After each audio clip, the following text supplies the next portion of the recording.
بسم الله الرحمن الرحيم. سلاومان بو ئێوەی عزیز و خۆشەویست بێت بینەرانی بەڕێز. خۆشحاڵین لە بەرنامەیەکی دیکەی گفتوگۆ لە گفتوگۆیەکی تردا بە ئێوەی عزیز و بەڕێز دەگەینەوە. خۆشەویستانم لە بەرنامەی ئەمڕۆماندا باسی گفتار و ڕەفتار خۆشی یان گفتار و ڕەفتار جوانی دەکەین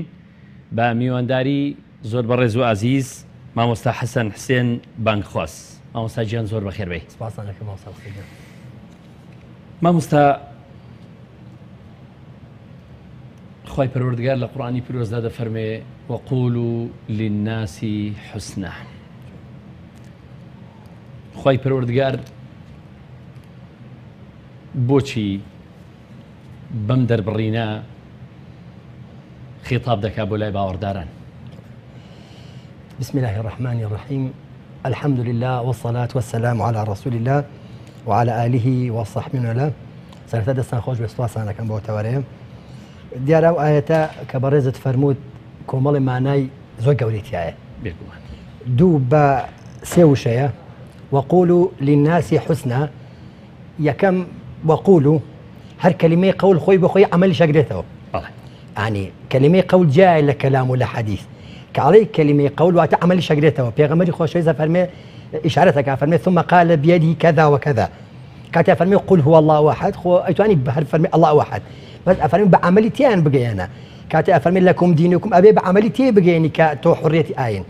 كواتا هر خوي بو خوي كأفرمي إينا وقولوا للناس حسنا. هر كلمة قول عملي شقريتوا دوم يعني أفرمي للناس واتت قوليتو نايبة تنها برامبر بإيمان دار وباور دار ومسلمان به بلكو برامبر همو بشريت به. سيم يعني أفرمي حسنا إما كلمة سي كلمة من هي زور قرنجا بيها زانين. كلمة زينة مان هي، كلمة جميل مان هي، كلمة حسنش مان هي.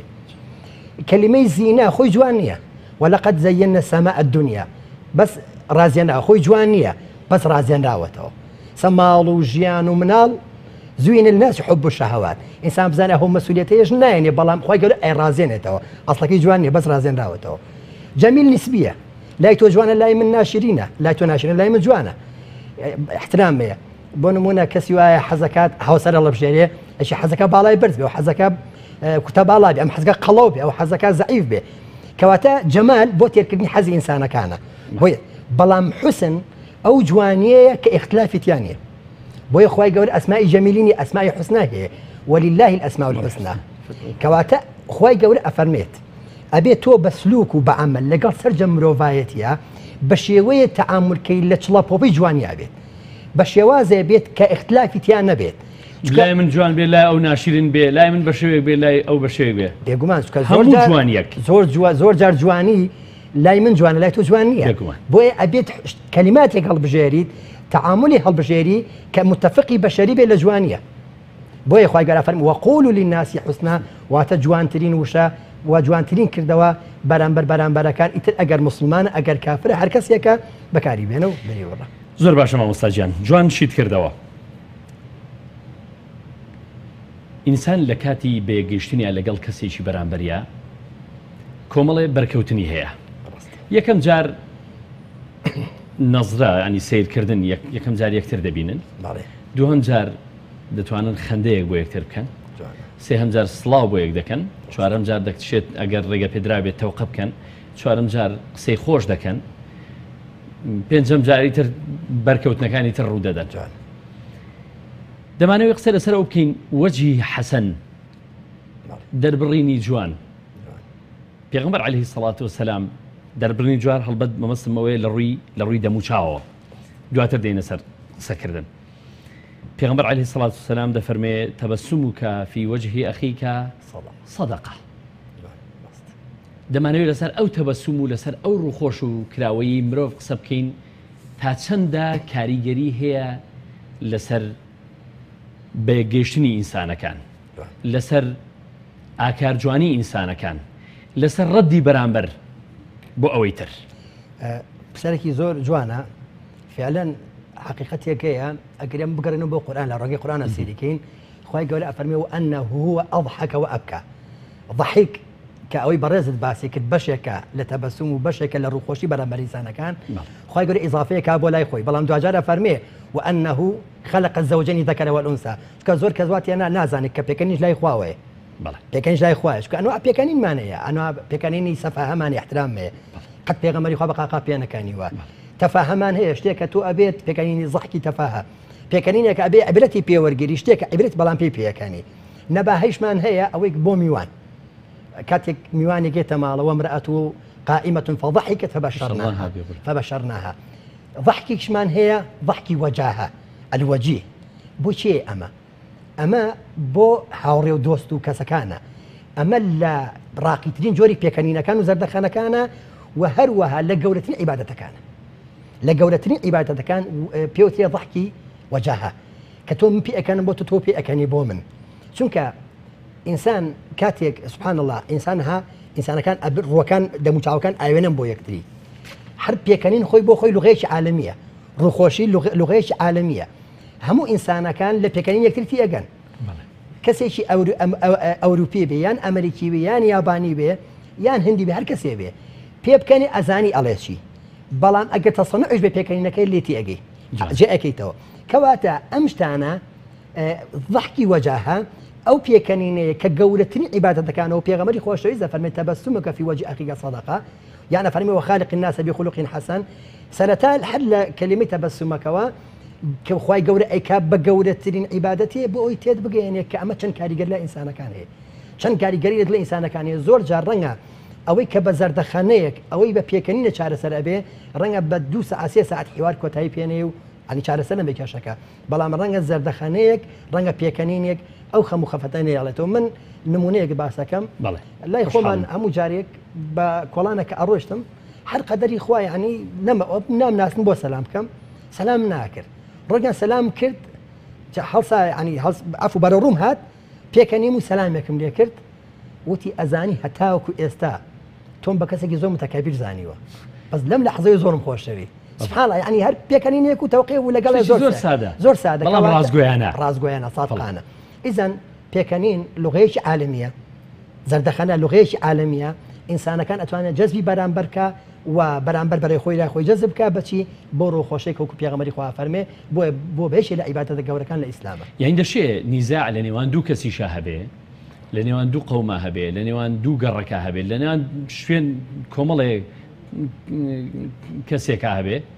ده شيء ببيكانينيك يعني بزردخانيك أما سرتايك ببو چارەسەری گرفتێکی گەورە بەتاکید بۆ نمونە یەکێک لەو بانخوازەکان ئەفەرمێ چوومە یەکێ لە عایادەکان لە عایادەیەک گەورە بوو سنتەرێکی گەورەی پزیشکی بوو لە ئەوروپا ئەڵێ دکتۆرەکە سەیری لێ هات وتی تۆ نەخۆشی تو هاتی بەڵام تۆ بەردەوامە بن پێیەکەنی بەردەوام ڕوودخۆشە لەگەڵ سیستەرە لەگەڵ ئاونتۆبیا لەگەڵ دکتۆرە ئەمە یعنی بەڵام من ئەم هەموو شتێمە ئەم سنتەرە گەورەی من خاوەنیم ڕاستێکی لە دکتۆرەکانم بەڕێوەبەریش مۆی خۆشمە بەڵام نازانم بۆ من قەت ناتوانم وەک تۆ پێ بکەنم ئەم پێکەنین ئەوە ینی ئەم پێکەنینە تۆم یعنی ئەوانە سەرنجی دکتۆرەکە ڕاکێشەیە پس ئەبێ بە پرسیار لای ئەم گەنجە ئەم پێڕۆخۆشە چییە ئەم پێکەنینە چییە لەم گەنجەیە بۆیە ئەویش پێ فەرمی ئەفەرمێ تۆ شتەکان لەجێ خۆیان دانانی ئەفەرمێ بۆ ئەفەرمێ باشە تۆ ئەگەر گوێت ماندوو بێت چیەکەی ئەڵێشم گوێ لە مۆسیقایەکی هادی ئەگرم بۆی تۆزی گوێم هین بێتەوە ئارام چاوم ئەگەر چاوت ماندووبی ئەڵە وڵاتم سەری سەوزاییەکی جوان درامەیان ئافرەتێکی جوانەکەم ئەوێڵێ بۆی تۆ زیهادە بمەوە ئەڵێ ئەی ئەگەر مەسەلەن زمانت ئەفەرمە شیرینێکە خۆم ئەڵێ باشە ئەی بۆ ئەگەر شتێک ناکەی ئەگەر چاوت هیلاک بوو گوێ لە مۆسیقایە بگرە ئەگەر حەزت کرد چاوت ئینکە سەری ئارەتی مۆسیقی بکە ئەگەر ویست گوێت مەسەلەن لین بێت بڕۆ سەیری مەنزەرێکی جوان بکە بە هەماشی ئەڵاخر چۆن نەکرێ ئەمە پێچەوانەیە بڵێ آخر کێشەکەی تۆ لەوایە شتەکانی پێچەوانە وەرگرتووە چونکە ئینسان مامۆستا ئەو شتێک کە ئینسان والی ئەکا بەردەوام خۆشبەختی کە حقیقەتێکەکەی پێوتری ئیمان ئەم ئیمانە زۆر گەورەیە چونکە ئینسان ئیمان بۆ خۆشبەختی ئینسان هاتووە ئینسان بۆ هاتوو ئینسان خۆشبەخت بێ بۆ ئینسان هاتووە دایمە زەردەخەنەی لەسەر دەما بێ چونکە یەکەم ئاەتی قورئانی قرئە کۆتایەکەی لا یوظلمونە کۆتا ئاەت کە دا کۆتا کەلیمە دابەزیوە بۆی پێت بفەرمێ مەسیرەی ژیانی قورئان ئەفو مەسیرەی حرەکەتی قورئان لە قیراءەوە دەست پێکە حتاوەکو نەمانی ناڕەحەتی و زوڵم لەسەر ئینسانەکان بۆ ئینسانەکان بەدایمە بە زەردەخەنە و بەخۆشیەوە ژیان بەڕێ بکەن کەواتە ئەمە خۆی لە خۆیە ئەم ئیمانە وادی ئەکە زەردەخەنەیەکی سادقانت هەبێ و بەرامبەرەکەی فعلەن بزانێت تۆ بە سادقی پێەکەنی چکە خوا نەخواستە زۆر جار پێکەنینەیە و ئەکاماڵی ئینسانی وێرانەکە زۆر جار پێکەنینێک کە لە جێی خۆیان نەبێ احترامە وەکو پێکەنین تەفاهە یان سەفاهە احترام و ڕێزمەیە کە پێغەمبەری خوا قەت ئەو جۆرە پێکەنینەیە نەبووە ئەو ماڵی ئینسانی وێرانەکە ئینسان کێشەکان قوڵەکاتەوە بەڵام پێکەنینێک کە لە سۆنگەیکی ئیمانی بەهێزەوە بێ لە بڕوا بەخۆبوونەوە بێ بۆ ڕاکێشانی بەرامبەر بێ نەتیجەی گەورەی دروستە. زۆر باشە مامۆستا هەندێک ڕوخسار و دەموچاو لە گەشتی و ڕۆشنیە زۆر جار کە دەیان بینی بەڕاستی دەبێ ماشاءالله بکەیت ماشاءالله لە مرۆڤە گەشە ماشاءالله لە مرۆڤە متەفائیلە لە مرۆڤە بە ئومێدە لە مرۆڤە بێخەم و هەتا دەڵێن زۆر جارەگەر ڕۆیەکی خۆشت هەبێ دەڵێن ماشاءالله تۆ زۆر بێخەمی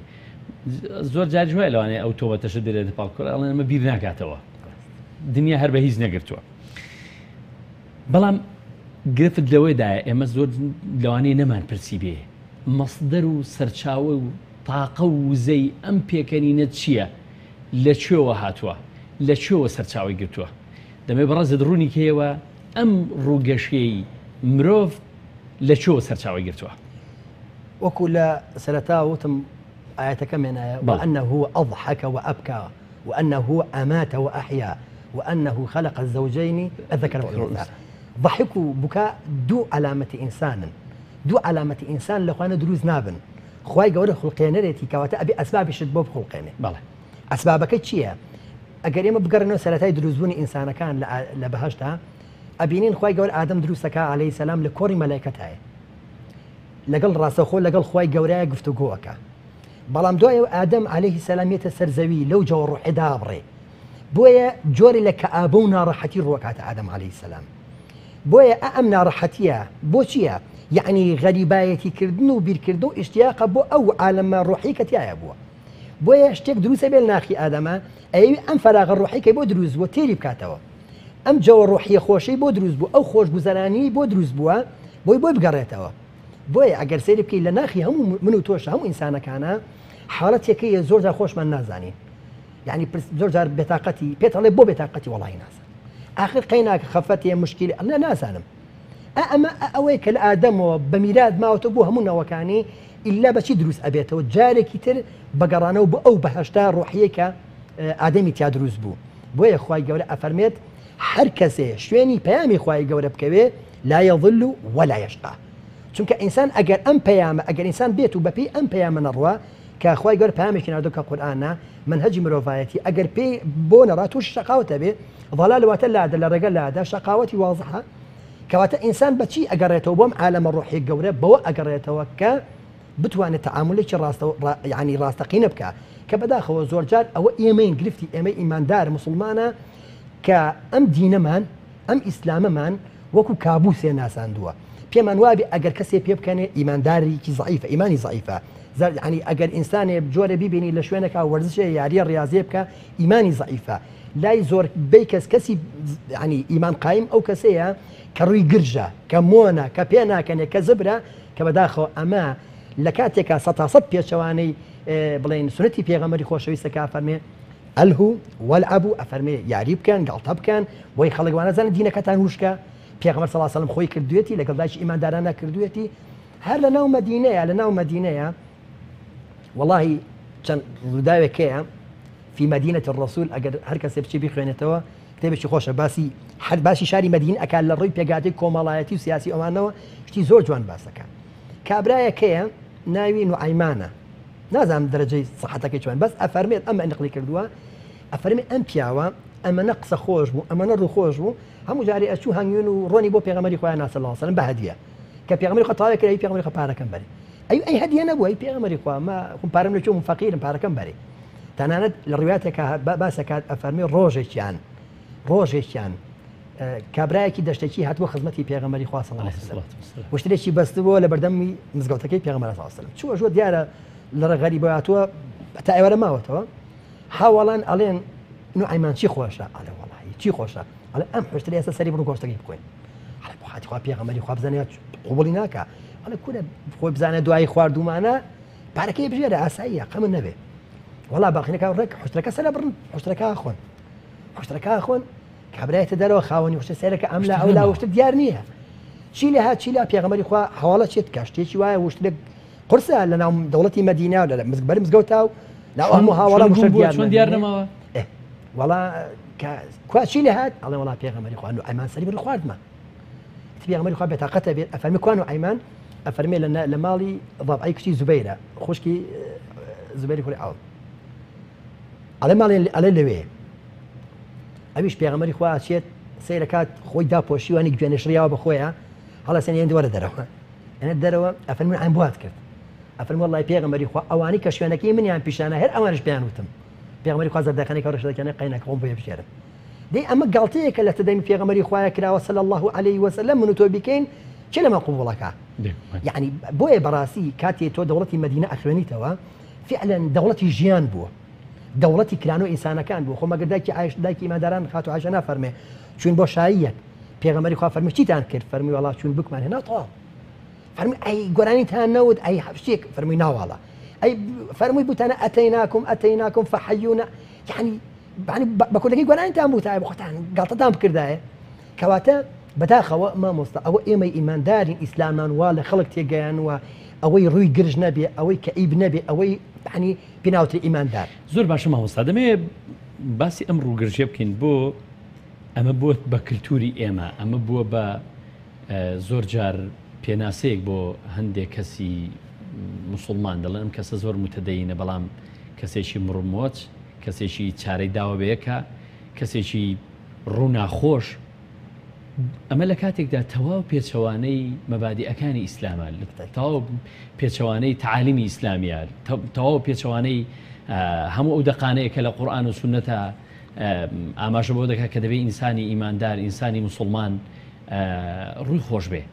بۆچی ئەم کللتورە بۆ ئێمە دروست بووە مامۆستا هەموو سلوکێکی ئینسان بە دوو مەرحەلەیە یەکەم فکرە دوای ئەبێ بە سلوک فکر ئەبێ بە سلوک زۆر باشە ئەم فکرە بۆ هاتە بۆ ناو ئێمە بۆ ناو فکرێتی ئێمە خۆ یەکێک لەوانە ڕەنگە ئەو بە درێژایی مێژووی مسلمانان کە لە ڕوبەڕووبوونەوە و لە جیهاد و ئەوە بە بەشێکی ئەوە بوو بێ ڕەنگە بەشێکی ئەوە بوو بێ بەڵام بەشەکەی تری احترامي بوي وتم انحراف لفكره حال فكره ابي بسلوك حال يبون لفكر حال يبون فكر واتشي واتتيقش ندق كان القران والسنه كان انحراف زروز بو سلوك يجي منحرفه به هو انحراف لفكره خطرت له انحراف لسلوك بيكمان شكا انحراف لفكره كاريجري هي لسلوكيات انسان اكيد سلوك بقوري بتعامل بكم على بلان فكر زور زحمته بتواني بقوري بيكمان بوي يعني او هلت يقشني ايما ك يعني زور جار رنگا بشيشي حنيكس مثلا بونا من نوردني زنشي فقط بينا كاني بينا وبو بينا كاني فين شلون بيب كان مملكاتك قدس لجدسي مثلا خاص برستكانه اما بو ام باشا بلام بو عامي خلقنا بلام زور جار ام زهدا بناي زهد وكومالكس كامانش بيت جياني بخويني توا جاري كتير ابيني امانش كومال الريقش هي لجياني على جيان نامانا بلام رنگا زور يعني تيجي نخلا بيت السر كيف ذاك لو ما موسى زور جار كومال اللاين بروس اكريت بروس بي اكريت كوابزاني اما دينداري راستقين امايا وابشاني ام كسايتي بس انا او ابوا افرمي بيغمري خوا بزر دخنا بيغمري خوا فرم جاري امانه بي اكاني يعني سبياي داين دركوت او انا بي اكاني افرتك ابو لما مدينه لما كا قصه خوش بو افرتكيش لما كا قصه خوش بو روجا كان اما افرتين مكه هاتبو بيغمري خوا صلى الله عليه وسلم كروج تو جوي لدني بيكاني دايك من عايشه بو فرمي عايشه وش لا فلان كسي قصه خوشه فرمي بالي كتشو جوراوا سير كده افرد دانشتوا بخيراتني كرد افرد كو صلى الله عليه وسلم شاكشوني انكر فرمي لا شو لا داوبت شلون هاتوي فرمي والله لا فلان كسم او لا يرو خوشك فرمي بخا خون زانيم ان الارواح جنود مجنده ايوا الروح كانت عن بيكوي ني شوشتي واكي بو افرد يكيش نبي ام قال تكردو ام بيكاين وش نا اسلام ديني خوشبختي انسان كان ما مصاب بو اواتو انسان بيبكن يعني بوي انسان بوي اوهاتو انسان بردوم لخوشيه به بوي اخوي قال افر يومئذ يفرح المؤمن كلمه فرحت بوي يعني بنصر الله كواتا اوشتاني او نعمتاني اخوا كروكه انسان كان ديار كلمه معناه فرح معناه سرور معناه سعاده معناه اخوي قال سرور وفرح لدنياي بلام كلمه سعاده يقجر هات ولا قران او الى قيامتها هات ولا بهشتها فاما الذين سعدوا ففي الجنه خالدين فيها سيجي جوانا يلا مرۆڤەکان دەگەڕێن لە شتێک لەسەر زەویە کە تیای دانیایش بەختەوەریە بەڵێ بەڵام بەختەوەری هەڵبەت حەقیقی و ڕاستەقینە و تەواو بەتەکید سەعادەی ئینسانەکان مامۆستا زۆر جار تێگەشتن ئەلەم جەمکانە یعنی خوای گەورە ڕاستە لە هەنە شوێنە زەمی فەرەحەکە بەڵام ئەو فەرەحەیە کە لە جێی خۆیان نەبێت ذەمی زەحیکەکات بەڵام ئەو پێکەنی لە جێی خۆیان نەبێت یعنی تێنەگەیشتن لە دەقەکان و تێکەڵکردنی شتەکان و جوان نەخوێندنەوەی شتەکان و ئەکا فەهمی هەڵە بدە کە فەهمی هەڵەش بوو سلوکی هەڵە دروستە بێ کە وەکو ئەوەی ئێستا ڕووگرژی بووە بە سینای مسلمان نەک ئەو ڕووکراوەی کە پێغەمبەری خوا هەبووە وەکە ئەفەرمێ وەلەو ئەن تەلقا ئەخاکە بوجه طەلیق یعنی بە دەموچاوێکی کراوە و بەڕوێکی کراوە نەک بە ڕووگرژی مامۆستا تا چەند عیبادەت کاریگەری هەیە لەسەر کراوەیی وەجهی ئینسانی ئیماندار عیبادەت بەتایبەت لێک لەوانە شەو نوێش لە وەسفی شەو نوێژە لە حەسەنی بەسرییان یەکێک لە قەولەکانی حەسەنی بەسری ئاماژە بۆ دەکاکەوە ڕۆشنایی خۆیان دەدرێ بە بەوەجی ئەوانەی کە شەو نوێژ دەکەن شەوانە بۆیە لە ڕۆژدا دەدرەوشێنەوە مامۆستا پایەکانی ئیسلام پێنجن کە نوێژە ڕۆژوە زەکاتە حەجە هەموو ئەمانە بۆ خۆشبەختی ئینسانەکانە لیصائمی فەرحەتان بەڵام بۆ حەج لیەشهەدوا منافع لهم بۆ نوێژ ئەریحنا بها یا بیلال ئەمە هەمووی بۆ خۆشبەختی ئینسانەکانە ئێمە دوو جۆر عیباداتمانەیە عیباداتێکمانەیە تەعاملیە عیباداتێکمانەیە شەعائیریە شەعائیری نوێژە ڕۆژوە زەکاتە حەجە ئەمانەیە بۆیە پێغەمبەری خۆشەویستە فەرمێ بوونیە الئیسلام عەلا خەمس ئەفەرمێ ئیسلام لەسەر پێنج بنیان دراوە نوێژ ڕۆژوە زەکات حەج شایەتمان ئەفەرمێت نافەرمێ ئیسلام ئەم پێنجەیە ئەفەرمێ ئیسلام لەسەر ئەم پێنجەیە ئەی ئیسلام چییە؟ چونکە فەرمێ ئەسلام قەڵەمەکە لەسەر مێزەکەی کەواتە قەڵەمەکە مێزەکە نییە قەڵەمەکە واتە مێزەکە قەڵەمەکەی ڕاگرتووە ئەفەرمی ئەم پێنجتە ئیسلامیان ڕاگرتووە بوونیە الئیسلام عەلا خەمس پێنج کۆڵەکە هەیە ئیسلام ڕاگیراوە لەسەری کەواتە ئیسلامە پێنج پایە نییە ئەم پێنج پایە ڕاگیری ئیسلام چییە؟ الئیسلام أن تطعم الطعام أن تقرأ السلام أو شتانی تواتە تعامل لەگەڵ ئینسانەکانە بۆیە نوێژ بۆ هاتووە خۆشبەختی بە ئینسانەکان و ئاسوودەیی بە ئینسانەکان ببەخشێ بۆیە ئەفەرمێت چی ئەریحنا بها یا بیلال ئەی بیلال عنی چیکە ئاسوودەیمان بەرێ بە نوێژ بۆیە بۆ نوێژ بە ئاسوودەی بەمن تۆ نابەخشێ بە ئێمە نابەخرێ بۆ بوورە هۆکارەکەی ئەوەیە ئێمە نەمانتوانی ئیقامەی نوێژ بکەین چکە خوای گەورە ئەفەرمێ وإذا قمتم إلى الصلاة فاغسلوا وجوهكم كواتە نوێژ لێوە دەست پێ ناکەن لەوە هەڵاسی دەست نوێژەگری لێوە ئەبێ تۆ لە نوێژ ئابی لێ ئیقامەی سەڵات ئابی ئیقامەی سەڵات بۆیە ئەگەر نوێژ وەکو خۆی ئەدا بکرێ خوای گەورە ئەفەرمێت الذين إن مكناهم في الأرض أقاموا الصلاة تمكين و سەرکەوتن لەسەر زەویە و دروستبوونی حەزار و شارەسانی بەکردنی نوێژە شکستی حەزارەت و ڕۆچوون بەناو ئینحلالی ئەخلاقی و دواکەوتن و شکستی هێنانی شارستانیە بەتەرکردنی نوێژە فخلف من بعدهم فخلف من بعد خلف أضاءوا الصلاة واتبعوا الشهوات إذن كواتن نوێژ گەورەیە نوێژ هاتۆ خۆشبەختی ئینسانەکان بێنێ بۆ ئینسانەکان ئاسوودە بکە بەڵام کەوەکو خۆی ئەدای ناکەی فعلا هین ناکا فعلا نەتیجە خۆی نایە ئەمە نوێژ ڕۆژش بە هەمان شێوە وەکو پێغەمبەری خوا فەرمێ لیصائمی فەرحەتان دوو فەرحی بۆ هەیە دوو دڵخۆشی هەیە بەڵێ حەجیش بە هەمان شێوە هەر خۆت من کە سەفەرم کرد بۆ ماڵی خۆی گەورە یعنی لەوێ چەند خۆش بوو کە ئەم بینی خەڵک ئەیزانی کوردم ئەیزانی کوردم باشیان پێ کردم و تۆ نەوەی سەلاح الدین زازم بە خۆمە یعنی کوردەوەنە مهمە کوردەوەنە خۆشەویستم تا ئێستا نەمزانیوە یعنی کە ئەو باسی کوردیانە کرد بەو گەورەیە لە چەند ها شوێن نەک یەک شوێنیشت کە بەجلی کوردی و ئەڕۆشی یعنی هەستێک فعلا ئەوەش فەرحەیەکە ئەوەش خۆشیەکە ئەمە موسڵمان ئابینی فعلا حاڵەتی ڕۆحی زۆرگەر بۆ دروستە بێ لە شیترا دروست نابێ و باقی شتەکانی تریش بەڕاستی کاتێ تۆ لە ڕێی زەکاتەوە خۆشیە خەیتە ماڵێکەوە فعلا ئەگەر ئیمانداری ڕاستەقینە بی بۆ خۆشبەختیەوان هەش بە فەرحیەکەی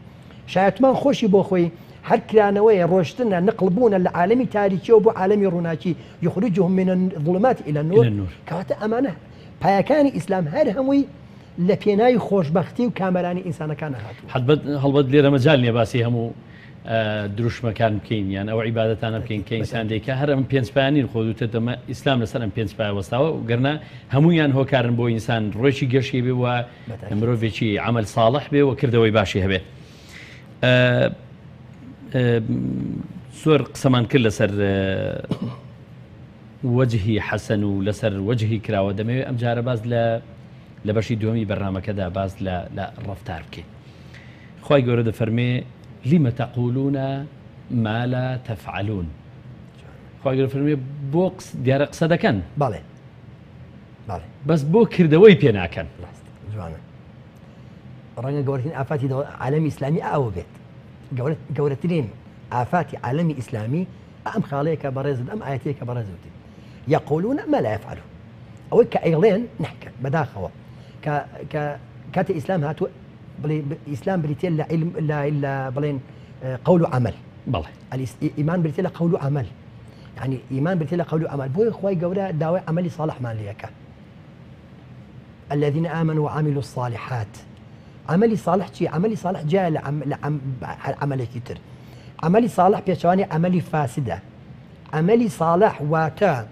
أبي هم حركتي كمنو تو إيمان دار وجود لبوني خومانا فساد شيء كومالجيان خيزانيان جيان شال سركة وعملي صالح خوي جورا عملي صالح ماليك عملي صالح برابر عملي فاسدة إذا نبي همو حركة إيمان دار فساد كومالجا على سركة أما كمشكلة أما كإنسان كان تنها قتيس كردني الدين لشان كلمة كخوي بو خوي قول كمية راسه كل سنة وتم بلام قولي بعمل كلامي بعمل أمانة وأكاد إنسان كان لدوخه كأيالته خلق معجبة كي باخذ من مكاتي وتوما أجر استا خيزانيك عائلي شيء أوروبي بلين أول شايتمان من هنا أمانة لو جنجل سنة دربشين لو أو فساد أخلاقي دربشين لأوروبا وأمريكا أمانة بين العالم الإسلامي بجين حزة كم بس شارناكم باسي ريزمالك نقرتك ريزمالك بيرلين أما يخوم ومنال فيري أخلاقي إسلامي بين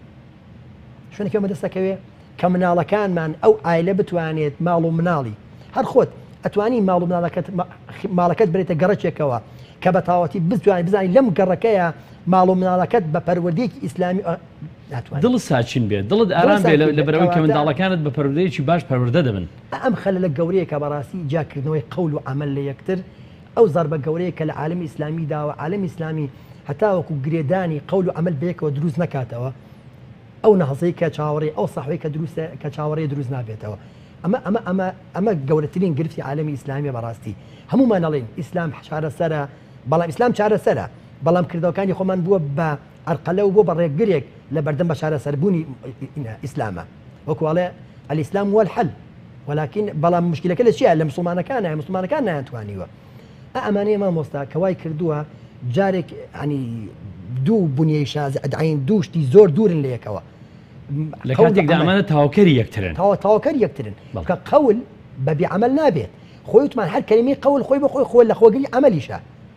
کە لێرە جایەکاتەوە پێتە فەرمی تەنها ئەوەی تۆ لە چوارچەی وتنیەکایە نەتکردەوە بە عەمەل ئەبێ بیشەکەی بە عەمەل بۆیە خوای گەورە دایما وەصفی چیەکە الذين آمنوا وعملوا الصالحات يعني أفرمي فافعلوا الخيرات أما أنا خوي يقول حلت يك آية مانية خوي يقول بله تنها ينبكوا إن قصبكوا طاو دعاء فرمي الذين قالوا ربنا الله ثم استقاموا قالوا ثم يعمل أبيد أو ثم يعمل واتا ثم دعاء ما ويك شكا ثم يبوت على خيا واتا أوتيان الله خوا معنا فالوردقاء خوا معنا ثم واتين بعملي أبي بيسلمني فعلا خواتاكو تنايا وخوا پروردگار بعملي بيسلمني لا بله استقام لسر أوكي إذا الإسلام بريتيلا قول وعمل الإيمان شيء الاعتقاد بالجنان والنطق باللسان والعمل بالأركان بالجوارح والأركان كواتا يعني همو أو بيناساني كباس إيمان كراوة همي باسي أوي كإيمان بريتيلا شيء لقول وعمل زور باشا ما مستا مرۆڤ زۆر جوان دەڵێس کەسی وا هەیە زۆر جار دەڵ کە قسە دەکا مرۆڤێکی سادەشە بەڵام دەڵی فەیلسوفە دەڵی دیواردا ئەنێ خشت لە دوای خشتدایەنێ قسەی زۆر جوان دەکا بەڵام خولق الإنسان عجولە بەڵام بۆ ناتوانین جوانکار بین بۆ ناتوانین ینی ژیان جوان بکەین بە عەمەلەکانمان بۆ تەنها دەمانەوێت شتەکان بە قسە بکەین دەوانەی زۆر جار قسە کیفایەت نەبێ نەکرد کیفایەت نەبێ زۆر جار کە قسە زۆر بکەی بەڵاشی بەدواوەیە بەتاکید ڕەنگە هەمووان ئەو کۆپەندەی ماوەس عەلی باپێر خوای گەورە لێی بەرزیکە ئینشاءالله پندەکەینێتەوە مجارە ئەفەنی وەستای قسان و کۆڵەواری دەستان ئەوەیە ڕەنگە هەمووان وامان لێ هاتبێت لە قسەیە زۆر فەیلسوف زۆر قسەزان بین بەڵام بەداخەوە لە کردەوە هیچمان تیا بەسەر نەبێ زۆری دیعای گەورەی ئیسلامەکەین زۆر بەڵام خۆمان احترام و ڕێزمە ئەمەنە بچووکین ئەوەنە بچووکین بۆیە خوای گەورە ئەوێت کاتێک بای خطابی من تۆ فەرمێ قل تعالوا ورن نە قورئان دابەزێن بەلای خوا تۆ بەرز بیتەوە بەلای قورئان ئەوێ تۆ بەرز بیتەوە قل تعالوا فەرموو کەواتە تعالوا بەرز بەرەوە خوای گەورە ئەوێ بەرزت کاتەوە کلێفتەکەی ئێوە مامۆستا وەکو وتم لە ئەوەڵەوە ئەو انحرافە فکری کە دروست بووە لە تێگەیشتن لە دەقەکانی قورئان و سونەیە لە تەعاملی صریح و صحیح لەگەڵ قورئان و سونەیە ئەم گرفتەیە هەتاوەکو ئێمە ئیماندار جارێکی تر قراءەکی دروست بەپێی زەمان و مەکان بۆ پێغەمبەری خوا فەرمێ خوای گەورە لە زمانی پێغەمبەری خۆشەویستەوە فەرمێ قل هذه سبيلي أدعو إلى الله بۆ خوای گەورە خۆیە فەرمێ وأن هذا صراطي مستقيما آخر صراط یەک دانەیە دین یەک دانەیە نابێ بەدوو یەک دینە بەڵام خوای گەورە بۆ پێغەمبەری خوا فەرمێ قل هذه سبيلي سبيل متعددة جمعەکەی سبولە واتە صراط دینە سبل قراءة بو دين بيغمري خوا فلزماني بيغمري خوا فرمي قل هذه سبيلي أدعو إلى الله على بصيرة لبرشاوروني زمان ومكان وأشخاص يعني زمان لبرشاوري أشخاص لبرشاوري بمشي وازع أتواني قراءة كي تواو بو وحي كي بو دخكاني قرآن وسنة كي بو بتواني قول وعمل درج بيتوا إما بداخوا دائما أو كساني كتفسير يعني كردوا أو كساني كتأويل يعني كردوا كشتيش يعني كردوا زورجان لمصلحتي خويان بوا زۆرجار ئەوەی کە لە مەسلحەتی خۆیان بووە یان لە فکری خۆیان بووە یان بەپی سیاسەتی خۆیان بووە ئەمەیان نقل کردووە خۆ وەکو ئەفەرمێ مێژوو بۆ چیە بۆ براوەیە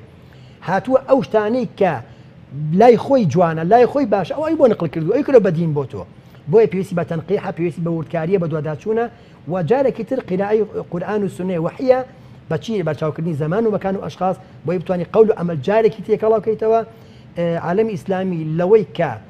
ئەو وەجە عەبوسی کە هەیەی العالەمە أو بوجهك محبوب به كإنسان بتواني كتوي بيني بزاني إيمان داري بلان بتشي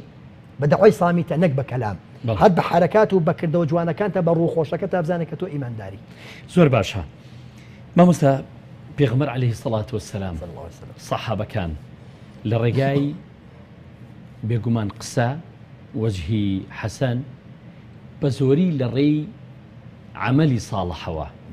بزوري للري کردەوەی جوان و کردەوەی باشەوە توانیانە داوا بکەن بانگەواز بکەن بۆ دینی خوای گەورە بۆی خەڵک بۆ لای دینی ئیسلام ڕابکێشن بۆ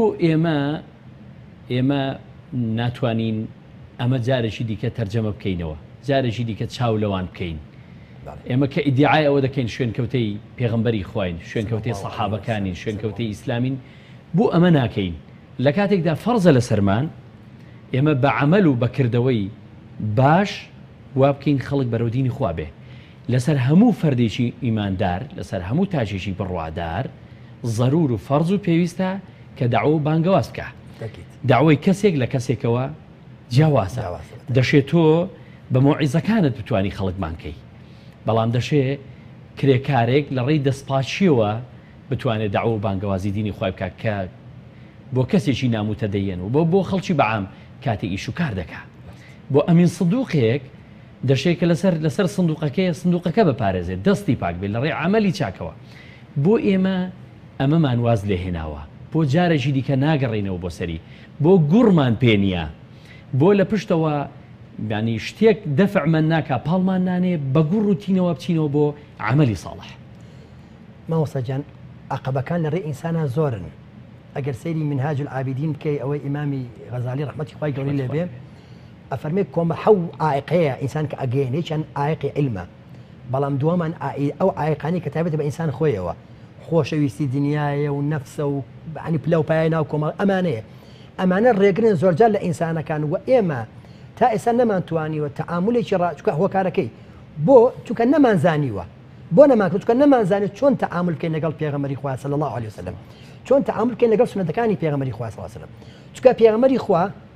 ئێمە تاعی پێغەمبەرمان هەیە صلی الله علیه وسلم اتباعی پێغەمبەری خوامان هەیە علیه الصلاة والسلام تأسي بپێغەمبەری خوامان هەیە علیه الصلاة والسلام اقتدا بپێغەمبەری خوامان هەیە علیه الصلاة والسلام استجابه ئەمری پێغەمبەر يعني ئەمانە هەر هەمووی دەی ئێستا ئیماندار نازانم يعني من لەکوێ تأسي بپێغەمبەری خوا بکەم لەکوێ پێغەمبەری خوا قودوەمە لەکوێ ئوسوەمە لەکوێ تاعەیەکەم لەکوێ بڵێن اتباعەکەم کەواتە مامۆستا هەموو کێشەکان ئەگەر ئەوە سەیری بکەین ئەگەرەوە بۆ ئەسڵێک کە ئەو ئەسڵێش ئەوەیە ئەو فەهمە هەڵەی کە دروست بووە بە درێژایی تاریخی بەشە مسلمانان کە ئەکرێ بڵێن فترەیەک هەبوو بێت لە دوای تابعین و دوای تابعینەوە کە ئەو هەموو وەیلات و ناڕەحەتی و شەڕ و شۆڕ و ئیستیبدادی بەسەر عالەمی ئیسلامی هاتووە بەسەر زانایانی موسڵمانە هاتووە چونکە زانایانی موسڵمان ئەوەنەی کە خۆیان بە کۆمەڵ شتێ ینی ئەگەر سەیری کە خۆزانانی ئەوەی ئیمام ئەحمەد ئەوەی ابن تەیمیە ئەوەنەی ژیانی خۆیان لە زیندانەکانە بەسەر بردووە ئەوەی کەڵا عالم بوو کە لە زانا بوو بێ هەمووی لەژێر ئیستیبداد و زوڵم و جەورا بووە ئەمانە بوون تو ینی سەیرەکەی بۆیە ئەگەر کەم پێکەنی بێتن بە جۆرە لە جۆرەکان ئێستا ئەمە ژیانی ئەوە ئەخوێنەوە ئیمامی ئەبوو حەنیفە لە سجنە وەفاتەکە ئیمامی ئەحمەد ئەو هەموو ناڕەحەتیە شافعی بە هەمان شێوە ئیبن تەیمیە بە هەمان شێوە ئەمانەیە هەر هەمووی ئەمانە بوون ئێمەشتیان لێ وەرەگرین و ئەماش هەمووی لەژێر ئیستیبدادا بوون کەواتە ئەو ئیستیبدادی کە دروست بووە لە تاریخی ئیسلامیە بۆ سەر زانایان بۆ ئەو کەسانی کە ئیستیماتیان کردووە لە ئەحکام ئەمای کردووە بۆیە وتم ئێمە جارێکی تر ئەبێت بگەڕێنەوە بۆچی خۆمان جارێکی تر کۆمەڵە کەسی شیا و شارەزار لە قورئان و سنە بگەڕێنەوە ئیستیمباتکەن بۆی ئەم موسڵمان دەرکەن یعنی سەیری کە مامۆستا شتێکم خوێندەوە ینی باسی کەسێکە کات داعیەکە بانخوازێکە باسی خۆیەکە ئەڵێ چوون بۆ وڵاتە ئەفریقیەکان ئەڵێ 12 ڕۆژی ڕێک بە پێ بەو شاخوی ناڕۆشتون ئەڵێ ئیتر لە خۆشیە ئەموو خوای ئەو منم لەبەر ئەم دینەی تۆ 12 ڕۆژ بەم شێوازەم شاخای ڕۆم ئەڵێ گەشتمە ئەو منتیقەیەکە وەکو شارۆچکەیەکی بچوو گووا بوو زۆر کنا و دەیەکی تۆزە گەورە ئەڵێ چوم جارێکە لەوێ وتم بەخوا من 12 ڕۆژە بەڕێوم با ئیسراحەتێ بکەم چەند ڕۆژێ نانێ بخۆم بەو شێوازە بتوانم بۆی بتوانم بار قسە بۆ خەڵکم دێ ئەلێ وەڵام منیش چوم یەک هەفتەی ڕێک ژوورێکم کرد پارەم پێ بوو ژوورێکم کرد و خواردنی باش و خزمەتکارێک کە زمانی ئەزان تۆزێکەوە ئەوم لەگەڵا بوو ئەڵە دوای هەفتەکە پێم و دوای هەفتەکە حەزەکەم ئەو خەڵکە ببینم ئەڵە تێم گیان کە من بۆ ئەوە هاتووم بۆ خێرم پێ بوو خەڵکەوانە ئەڵێ چینەوت بەس دیار کەسێکی عاقڵ بوو متەرجیمەکەم مەڵێ ئەڵێ منی چوومە دەرەوە سێرم کرد ئافرەتێک قژزەتێکی چاوشینە لەسەر بیە وەستا و ئەو خەڵکە دەبوو تەنەکەیان دانەوە ئەمیش ئاوا پەلەپەل ئاو دەرەکات و ئاویان بۆ تیەکە و جارێک تەنەکەیکە ئەنێ بەسەر سەری و ئەڕوات یەتەوە ئەڵێ منیش ئەوە چەند سەعاتێک دیقەتمە ئەیخوایە ئەمە بەجلوبەرگ و بە شێوە ڕوخساریە دیارە خەڵکی ئێرە نییە ئەمانە دەوڵەمەنین بچن ئەمەژنی لەوێ ئەوروپاش نیانە نابێت ئەم ئافرەتە چی بێت ئەڵێ بۆیە متەرجیمەکەم وت ئەمە چیان ئافرەتە ئەڵێ پێگەنی وتی ئاخرەکەی پرسیارەکەت کرد وتم بۆ وتی وەڵای بانقەستۆم هێنا بۆ ئەیرە بانقەستۆم هێنا بۆ ئەیرە بۆ ئەوی بزانی ئەم واقعە بینی وتم ئەمە چییە وتی ئەمە ئافرەتێکی مەسیحیە گاورە لە سویدەوە هاتووە 6 مانگە لێرەیە لە یەکەم ڕۆژ تا ئێستا ئەم ئافرەتە ئیشی بەس چییە خۆی ئەلەو بیرە ئاو هەڵە کێشێ بۆ ئەو خەڵکە ناتوانن هێزانتیان نییە ئاو هەڵە کێشەوە ئەوەی کە پیر و پاکەوتەی خۆی ئاویگۆ بە بەڵام تۆ خۆت بە مسلمان نەزانی چکە پێشتر مسلمان هاتۆ بۆ ئەیرە خۆت بە مسلمان نەزانی بە دینی حەق زانی هەفتەیەکە کەوتی بەڵام ئەو لە یەکەم ڕۆژە ئاوا خز بۆ خەکە ئەڵێ ئەمجا خۆم تەریق بۆ متمی عەرەبی خوایە بەخوا من شیاوی ئەمیش نەنیم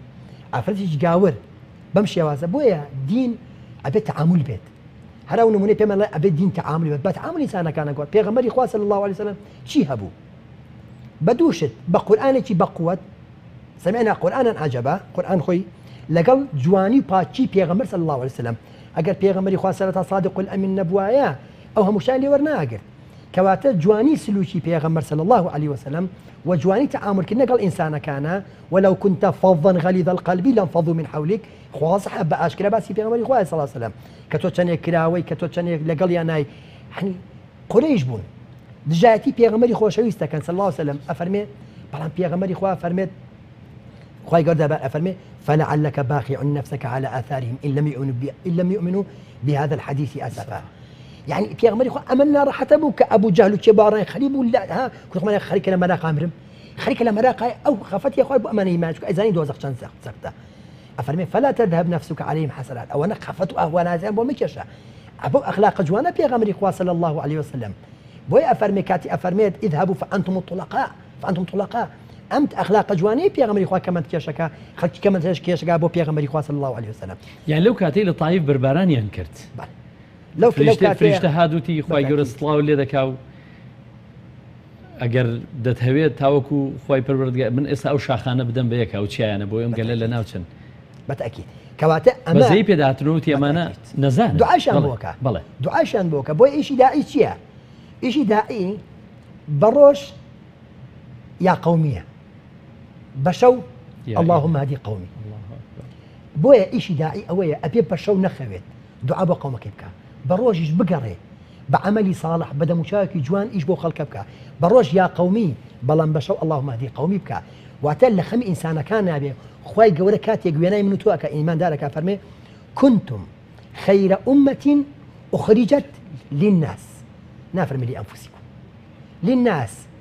واتا إنسان تو نهاتوي بو أوي كومال برجوان دي تاكا كسي خود بدز بيني هاتوي للناس هاتوي خزمت كاري خلق بي كواتا خيرتي إنسان بسلاو بتشيوا خيرتي إنسان بسلاو إنسان إيماندار خير نية بلام خيرتي بسلاو براتي خير بوني بو بشريت للناس نكبو إيماندار واتا بقد أوي منو تو تشاكا لقل خلق عكين برجواندي وخوشبختي إنسان كان معنوي أولا من خيرين أين أبي مراجع بويا كاتي خوي مقالك نسيبه أين خيريتنا خيرتي أمل شوية شي خير ما بيبو بشرية بويا دنيا وقيامة ما موصل دوشتي زور جوازن دنيا يعني جارترين مشهد قيامة شيء أو مشهد كامو خلقية شنا لاي آدم عليه السلام بيه فرمون دعاء ما نبوكا يعني دعوة لخوي قولك بك حشمك فرمين نفسي عشان لا عيسى فرمين عليه السلام فرمين نفسي موسى عليه السلام نوح عليه فرمين نفسي بيغمري خواه فرمين أنا لها باش أجر قيامة نفسي بيه خو الدنيا وقيامة دوشتي زور بيتشاني يكترين أو إلا الدنيا خوش باخد بي يعني بردام خليج الراب واردن وبيديني بين لوي خوش باخد نابي لو اللي رأى سنة اللوي ظلمي اللي ناكله الدنيا وقيامة كواتا اللي أجر إنسان بتوي لنفسي قيامة دربشي أبي للناس بي برزي ما جوري ما كاتك أتواني خير أمة كنتم خير أمة أخرجت للناس بۆ هاتوین خەیر بۆ بەشەریەت بێنێ خزمەتگوزاری مرۆڤایەتی مامۆستا لە دواساتدا دەمەوێت بەرنامەکە زۆری نەماوە باسی هەم ڕووخۆش هەم گفتاری جوان هەم کردداری جوانی دایک و باوک ژن و پیاو لە نێوان یەکتریدا و کاریگەری لەسەر مناڵەکانیان منداڵەکانیان بۆ ئایندا دەشێ ببیستین ئەم منداڵە دەستی پاک نییە ئەم منداڵە دەمی پاک نییە و قسەی خراپ بە خەڵک دەڵێ ئەم منداڵە پەلاماری ئەم و ئەو دەدا دەڵێن بگەڕێنەوە بۆ سەرچاوەکەی دەشێت سەرچاوەکەی زۆڵاڵ نەبێ دەشێ ئەمانە جوان پەروەردە نەکرابێ یان قسە دەگوترێ بە دایک و باوکی دەمەوێت قسە لەسەرەوە بکەین بەڕێستان تا چەند دایک و باوک هەموو هەڵسو کەوتەکانیان کاریگەری دەبێ لەسەر منداڵەکانیان و دوجار لەسەر کۆمەلگا طبعا مامۆستا پێشتر باسی پێش باسی خەیریەتم کرد بەڵێ خی داوامە لێکا بێ خەیر بین خێرە ئومە بین خەیریەت ئەوە لە کۆمەلگایە للناس خەیریەتیش لە خێزانە خی گەورە ئەفەرمێت یعنی سێریکە ئەمە دیقەتێکی تایە هیچ کاتێ لە قورئانە ولا سنەتیانی بڵێ پیاو لە ئافرەت باشترە بەڵکو باشی پیاو بەسراوە بە ڕادەی باشبوونی لەگەڵ هاوسەرەکەیە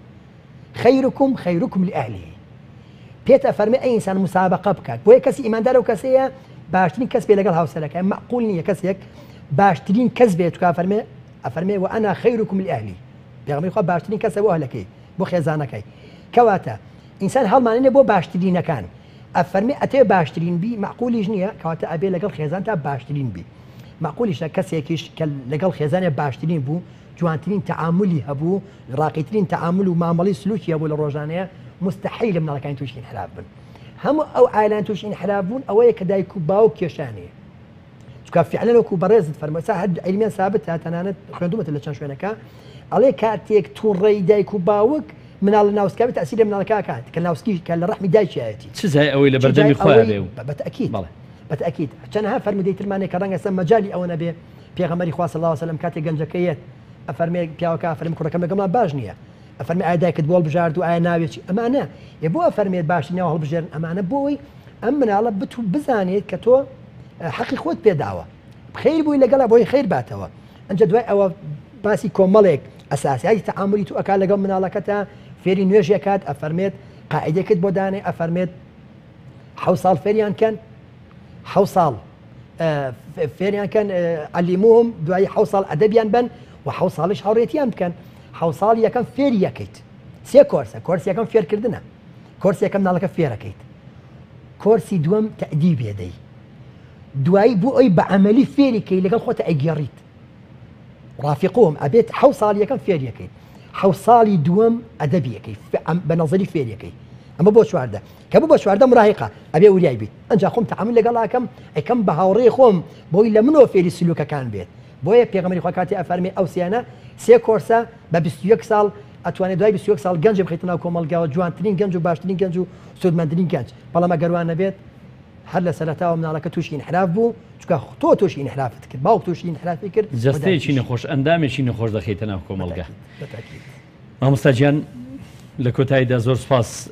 بۆ بەڕێزت کە لە گفتوگۆی ئەمڕۆ لە تەوەرەی ئەمڕۆ گفتار و ڕەفتار جوانی لەگەڵمان دەبووی زۆر سپاس دەکەین مینەرانی ئازیز و خۆشەویست زۆر سپاس بۆ ئێوەی ئازیز و بەڕێزیش کە تاوەکو ئەم ساتە ئێوەی ئازیز بینەری بەرنامەکەی ئێمە بوون تاوەکو گفتوگۆیەکی تر بەخوای گەورەتان دەسپێری خواتان لەگەڵ